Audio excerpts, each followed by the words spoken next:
How to turn on or off caller ID on iPhone. So all you have to do is to go here to your settings.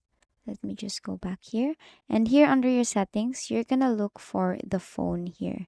It's actually under voice memos and above messages. Tap on phone. And then here you'll see these selections. So what you're gonna do is you're gonna focus here on the call selection.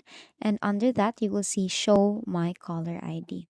Now click on that, and here you'll be given a chance to toggle on and toggle off, basically turn on and turn off your caller ID here on my show, my caller ID. So whenever, for example, you turn that on, whenever someone will call you, your instead of number or your name, they would say no caller ID if you toggle that on. And basically, if you wanna have that deleted, then toggle that off.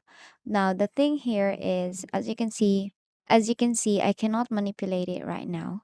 That is because I have a problem with services, my services. So what you're gonna do is you're gonna go here to your cellular, and then contact your carrier services. And basically, if you click on that, you'll be redirected, and then you will have to contact your carrier services that you want to contact your carrier services and ask for you to have the caller ID button. And basically, that is it. And that is how you turn on or off your caller ID on iPhone. And that is all for today. If this video helped you, please don't forget to like, share, and subscribe to our YouTube channel to show your support. Thank you for watching.